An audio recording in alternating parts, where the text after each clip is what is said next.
سترنگی جھیل یہ نلتر ویلی میں آتی ہے۔ نلتر ویلی تک پہنچنے کے لیے جیسے آپ گلگت سے نکلتے ہیں آدھے گھنٹے میں آپ KKH پہ ایک راستہ نکلتا ہے نومل ویلی سے گزر کے نلتر ویلی پہنچے۔ نلتر ایکسپریس وے جو ہے نا بہت زبردست بنی ہوئی ہے، اس پہ آپ تقریباً یعنی کہ 30-40 منٹ میں نلتر پائیں اور نلتر بالا وہاں پہنچ جائیں گے جہاں تک آپ کی گاڑی آتی ہے۔ اس کے بعد جیپیبل ٹریک ہے، جیپیں ہر قسم کے ملتے ہیں آپ کو 5 ڈور لینڈ کروزر بھی ملتی ہے، آپ کو پرانی طرز کی جیپیں بھی ملتی ہیں، چھوٹی اور بڑی جیپیں اور بڑے لینڈ کروزرز یہاں پر آپ کو TZ پراڈوز یہ سب ملتی ہیں آپ کو۔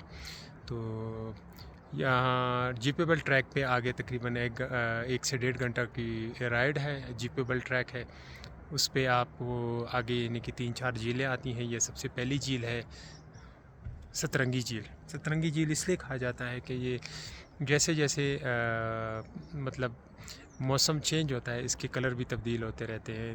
دھوپ ہے تو اس کا رنگ الگ ہوتا ہے، بادل ہے تو شیڈی کلر آ جاتا ہے۔ اس طرح اگر سنو فال شروع ہو جاتی ہے تو اس کا اپنا ایک ویو ہوتا ہے۔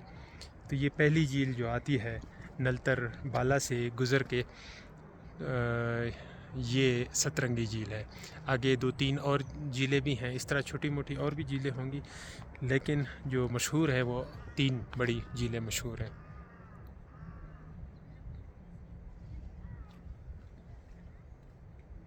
اچھا، ایک خاص بات جو یہاں کی ہے تو وہ یہ ہے کہ پورے گلگت بلتستان میں آپ کو کہیں بھی پائن ٹریز نظر نہیں آتے سوائے چلاس یا دیا میر والی سائڈ کے یا استور میں کچھ آپ کو پائن ٹریز نظر آئیں گے۔ پورے بلتستان میں آپ کو کہیں پہ بھی پائن ٹریز نظر نہیں آتے سوائے نلتر ویلی کے۔ جیسے ہی آپ نومل کراس کرتے ہیں اور نلتر بالا کی طرف آپ آنا شروع ہو جاتے ہیں، نلتر پائی سے ہی جہاں پہ اسکی ریزورٹ بنا ہوا ہے وہاں سے ہی پائن ٹریز شروع ہو جاتی ہیں۔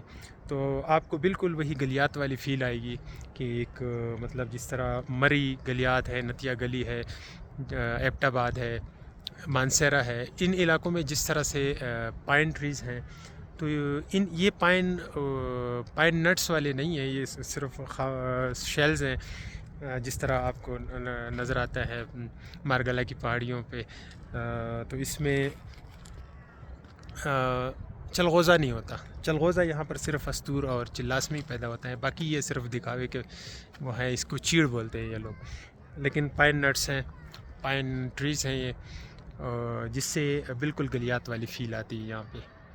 تو یہ یہاں کا ایک ڈیفرنٹ لک ہے اگر آپ وہ گلیات والی لک چاہتے ہیں، کیونکہ اکثر لوگوں کو یہی شکوہ ہوتا ہے کہ گلگت بلتستان آ کے ہمیں گلیات والی فیلنگ نہیں آتی، نہ ہی جو ہے نا یہاں پر لش گرینری ہے۔ لش گرینری یہاں پر صرف ویلیز میں ملتی ہیں، اس کے لیے آپ کو جو ہے نا روڈ سے الگ جانا پڑے گا ویلیز کی طرف۔ آپ کو ہنزا میں وہ گرینری نظر نہیں آتی، نہ آپ کو سوست میں، نہ گلگت میں نظر آتی، اس کے لیے آپ کو ویلیز میں جانا پڑے گا، پھر ہی آپ کو جو ہے نا صحیح وہ جنگلات والی لک نظر آئے گی۔ تو یہ سترنگی جھیل بہت پیاری لیک ہے، چھوٹی سی لیک ہے، یہ کوئی بڑی لیک نہیں ہے، چھوٹی سی لیک ہے، یہاں تک پہنچنے کا راستہ بڑا خوبصورت ہے، بمپی رائڈ ہے تھوڑی، لیکن ایڈونچرس تھوڑا اگر آپ ایڈونچرس ہیں تو جیپیبل ٹریک جو تھوڑا بمپی ہوئی بھی ہوتا ہے، لیکن اس کے بعد اگر جس ایریا پہ آپ آتے ہیں وہ آپ کا جو ہے نا وہ ساری تھکن اتر جاتی ہے۔ تو یہ سب سے پہلی لیک نلتر ویلی، نلتر بالا میں سترنگی لیک۔ اس کے بعد ہم آگے ٹریک کریں گے تو جیپ جیسے آگے جائے گی تو 2-3 اور ویلیز بھی جو ہے نا ہم ڈسکور کریں گے، اس میں 2-3 بڑی جھیلیں اور بھی ہیں، گلیشیئر بھی ہے آگے۔